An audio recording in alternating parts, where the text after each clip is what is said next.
आप सभी को मेरा प्रणाम। आज मैं जो गाना लेकर आई हूँ वो एक जोग है।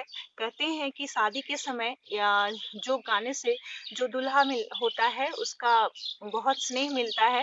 तो हमारे यहाँ यूपी बिहार में ये परंपरा है कि जब भी लड़की की या लड़के की शादी होती है तो जोग गाया जाता है। तो आइए मिलके सुनते हैं। अगर आवाज अच्छी लगे तो प्लीज मेरे चैनल को सब्सक्राइब करें, लाइक करें और ज्यादा लोगों के बीच में शेयर करें। अरे आधांगनवा मागो बरेली पवालू हो। अरे आधांगनवा मागो बरेली पवालू हो। आधांगनवा कैलू जोग मुरियामा हो। आधांगनवा कैलू जोग मुरियामा हो। आधांगनवा मागो बरेली पवालू हो। आधांगनवा मागो बरेली पवालू हो। आधांगनवा कैलू जोग मुरियामा हो। आधांगनवा कैलू जोग मुरियामा हो। जोगवात कैलू आमा पाना दामाद लागी। जोगवात कैलू आमा पाना दामाद लागी। नैहर छोड़ावालो हमार मोरे आमा हो। नैहर छोड़ावालो हमार मोरे आमा हो। आधांगनवा चाची गो बरेली पवालू हो।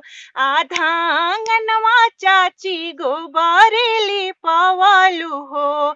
आधांगनवा कैलू जोग मोर चाची हो। आधांगनवा कैलू जोग मोर चाची हो। जोगवात कैलू चाची अपना दामाद लागी। अपना दामाद लागी। नैहर छोड़ावालो हमार मोर चाची हो।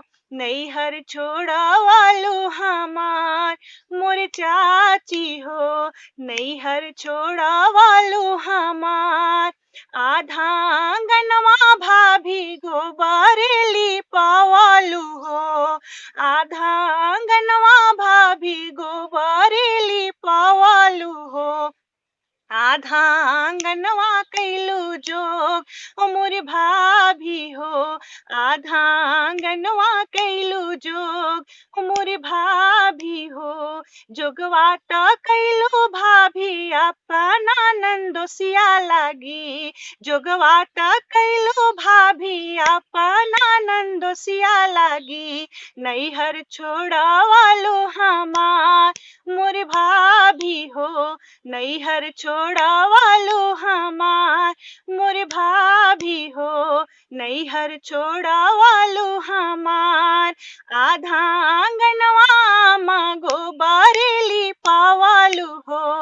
आधांगनवा मागो बरेली पवालू हो। आधांगनवा कैलू जोग मुरियामा हो। आधांगनवा कैलू जोग मोर चाची हो। आधांगनवा कैलू जोग मोर भाभी हो। आधांगनवा कैलू जोग मोर भाभी हो। धन्यवाद। अगर आप सभी को मेरी आवाज अच्छी लगे तो प्लीज मेरे चैनल को सब्सक्राइब करें, जुड़े हमारे साथ। और अभी मैं बिना म्यूजिक के गाती हूँ तो कृपया मुझे सपोर्ट करें। मेरे चैनल को सब्सक्राइब करें, लाइक करें और ज्यादा लोगों के बीच शेयर करें।